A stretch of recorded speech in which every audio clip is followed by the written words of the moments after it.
Film horor Indonesia, hiburan atau refleksi kebudayaan? Pertanyaan pun muncul, kita datang untuk hiburan atau untuk bercermin? Mengapa takut itu digemari?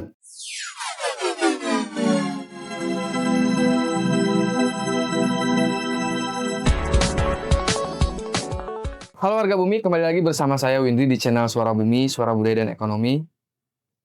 Kali ini kita akan bercerita dan berdiskusi tentang film horor Indonesia, hiburan atau refleksi kebudayaan.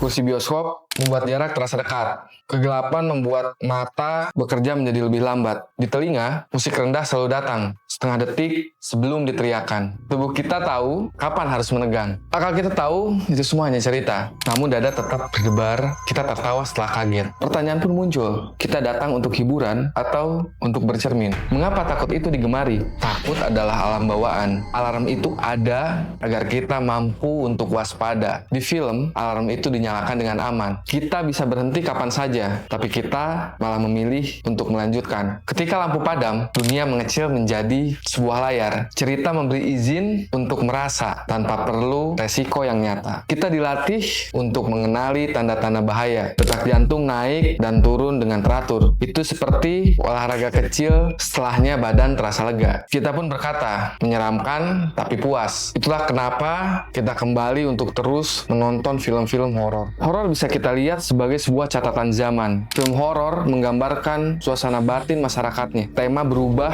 mengikuti perkembangan gelombang zaman. Saat kota tumbuh cepat, cerita tentang apartemen dan lift itu bermunculan. Saat desa-desa ditinggalkan, cerita-cerita tentang rumah kosong bermunculan. Ketika teknologi merajalela, layar ponsel menjadi pintu lain. Cerita lama tidak hilang, hanya berganti pakaian. Hutan tetap gelap, laut tetap bergemuruh, gang sempit tetap berbisik. Ruang-ruang yang tidak tersentuh itu menjadi sebuah tempat untuk memancing imajinasi bermunculan. Akan ada tokoh-tokoh yang selalu melewati batas-batas itu. Dari ketegangan itulah cerita bergulir. Tempat lama kerap kali memiliki hukum-hukum yang tidak tertulis. Ada waktu-waktu tertentu yang sebaiknya tidak dilanggar. Ada kata-kata yang memang sebaiknya tidak diucapkan. Ada gerak-gerak yang sebaiknya ditahan. Film horor meminjam aturan-aturan tidak tertulis itu sebagai sebuah aturan main. Jika aturan dilanggar, tentu sesuatu akan terjadi. Ketika sesuatu terjadi, mungkin dari situ para penonton lebih mau untuk belajar menghargai batasan-batasan. Pelajaran itu sederhana, jangan sombong di tempat yang mana tempat itu bukan milikmu.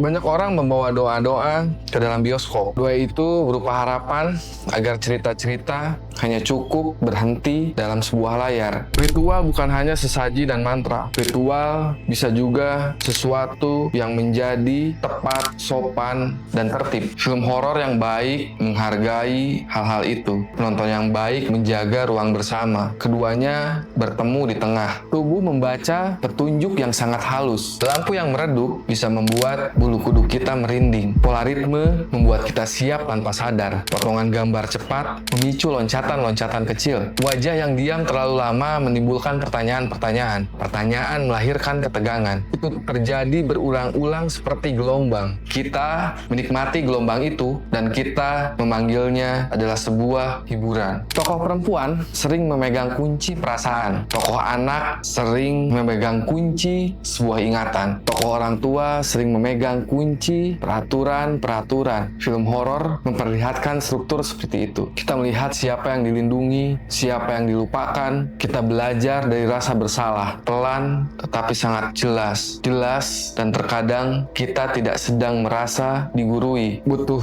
tiket untuk hidup. Kru butuh upah untuk pulang. Penulis butuh waktu untuk riset. Sutradara butuh ruang untuk mencoba. Semua itu tentu saja butuh biaya. Pasar memberi sinyal melalui antrian panjang memberikan ruang untuk eksperimen pada film-film berikutnya. Antrian pendek tentu saja memberikan peringatan agar gagasan-gagasan bisa disusun ulang. Inilah bagian praktis yang jarang dibahas saat lampu mulai dimatikan. Hiburan menghidupi keringat banyak orang. Refleksi memberi arah agar keringat yang tumpah tidak berakhir dengan sia-sia. Dua hal ini bisa berjalan bersama. Batas selalu berubah mengikuti perkembangan zaman. Yang dulu tabu, kini bisa sedikit-sedikit dibicarakan dengan perlahan. Yang dulu dianggap biasa, kini sudah mulai ditinjau ulang. Percakapan publik bergeser dari ruang tamu ke ruang digital. Semua orang menjadi kritikus dalam satu sentuhan. Perdebatan menghangat. Di tengah itu, film-film horor belajar menyesuaikan jarak. Film horor belajar memilih kata, belajar menahan godaan yang membuat luka-luka baru. Semua pihak belajar bersama, belajar menegakkan batas tanpa menghakimi, belajar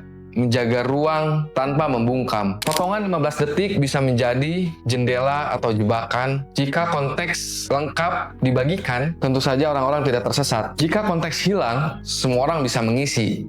Dan tentu isi itu belum tentu benar. Editor bertugas untuk memilih bagian secara adil. Kreator bertugas untuk memilih, untuk menulis, untuk mengungkapkan keterangan-keterangan yang jernih. Penonton harus melatih, mencoba menahan diri sampai betul-betul bisa memahami. Disitulah ruang digital menjadi tempat untuk kita belajar. Belajar sabar bukan hanya mengedepankan keberanian. Lokasi adalah rumah orang lain yang dipinjam. Barang di sana bukan alat peraga. Kita datang, bekerja, dan pulang tanpa mengubah ingatan pemiliknya. Film horor menyodorkan peta kecil. Peta itu tentu tidak sempurna, tapi tetap berguna. Peta itu mungkin tidak begitu detail, tapi cukup memberikan arah. Kita melengkapinya dengan pengalaman-pengalaman. Kita memperbaikinya dengan dialog. Kita melihat cermin. Kita melihat bayangan. Kita melihat yang tidak selesai di kepala kita sendiri. Kita melihat hal-hal yang kita hindari di siang hari. Kita melihat hal yang dianggap tabu untuk dibicarakan, dibicarakan. Film menjadi ruang untuk menatap itu semua. Tanpa menunjuk nama, tanpa mempermalukan siapapun, tanpa merusak hubungan. Setelah keluar,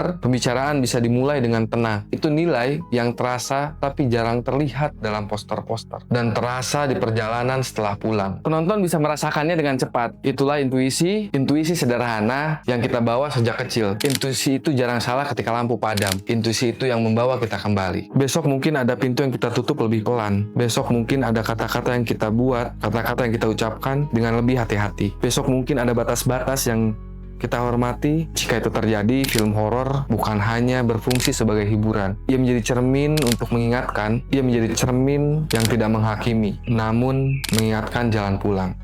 Suara Bumi akan terus membuka ruang-ruang diskusi, membuka ruang-ruang sehingga dapat memberikan gagasan-gagasan baru yang harapannya tentu bisa bermanfaat untuk kita semua. Terima kasih atas waktunya. Jika kawan-kawan suka, bisa bantu share dan tentu jangan lupa subscribe. Jika ada yang perlu didiskusikan atau ingin kita bahas, bisa kawan-kawan tulis di kolom komentar. Suara Bumi dari kami untuk negeri. Terima kasih.